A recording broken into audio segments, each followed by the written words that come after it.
What's happening, y'all? DKB here.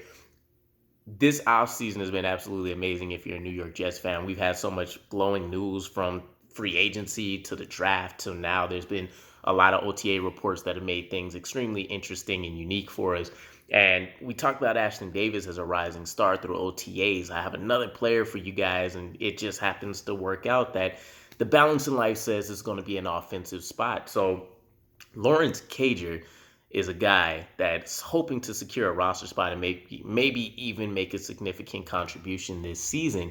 Now, he has an uphill battle. Tight end is the most secure spot that we have, undoubtedly, at any position across the board. And all three spots are essentially locked up. We're talking about he's going to have to hope he can make a case for us keeping four tight ends, as well as him showing enough ability for the Jets to be comfortable with that and, finding some kind of role to make it worth having that fourth tight end.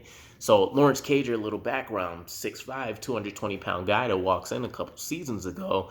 And, first thought is immediate red zone threat. 6'5", 220. He has a lot of bunnies on him.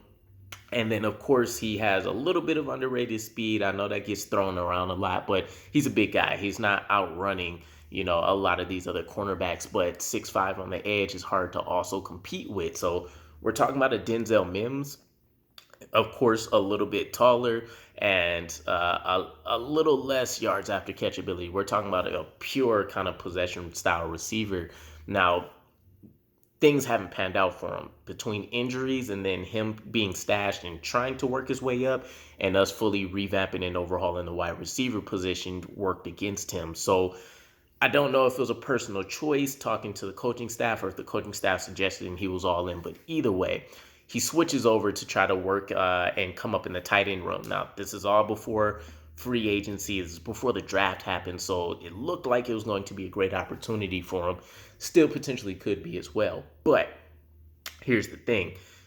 In OTA so far, he's been catching about 2 to 3 balls every day. The caveat's going to be he's working against the third string defense, but you can't choose who you're lined up against, as we've said previously and prior offseason. Think about the joint practices last offseason. Now, this is something we're talking about, not just a practice or two, every practice, minimum 2 to 3 balls he's hauling in. And we've heard about, some rave reviews on the defensive side. All of these players that seem to be stepping up. The team as a whole seems like they're understanding the urgency that we're looking to turn things around in this second season. So the question is going to be, can he make the roster? It's going to be a lot of luck and a lot of skill that's going to be needed in order to make this happen because, again, tight end's the most secure spot. CJ Uzoma, Conklin aren't going anywhere based on contracts. Rucker literally just got drafted. So the question is going to be, can he unseat Trayvon Wesco? And really the only thing Wesco has going for him is that we know about his blocking ability, which isn't necessarily top tier. But during these OTAs, we haven't run any running back drills necessarily, or running plays, I should say specifically. We've kind of nixed that part in lieu of trying to keep people additionally heavy, not make so much, unnecessary stress in the beginning part of OTAs for the linemen.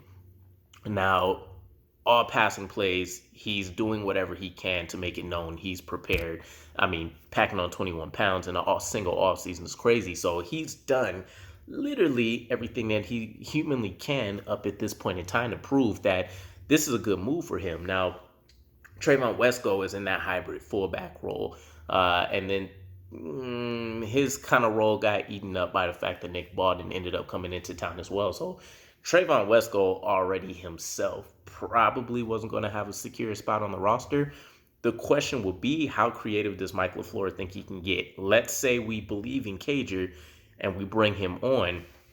When we hit the red zone, we're talking about possibly having one of the best big man lineups outside of the Atlanta Falcons, who actually have a record minimum height. I think there's not a single player under 6'5" on their team outside of I think there's a guy named Zacchaeus that they're rolling with that maybe is a third or fourth option on the roster. But regardless, we're talking about potentially having a Corey Davis and a Denzel Mims lined up with a Tyler Conklin, Uzoma, and a Lawrence Cager if we want to go extremely big in the red zone. And who do you want to pick your poison with, right?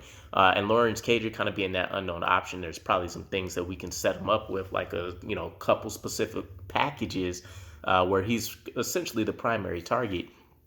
Big picture thinking.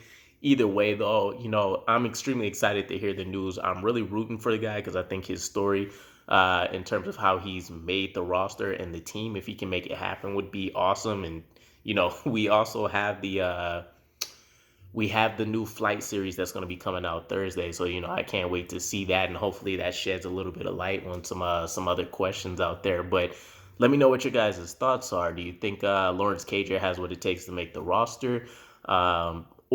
And obviously we're all waiting for a little bit more. Do you guys think that we are absolutely set at tight end and we don't need to make any more adjustments? I'll catch you guys again. Peace.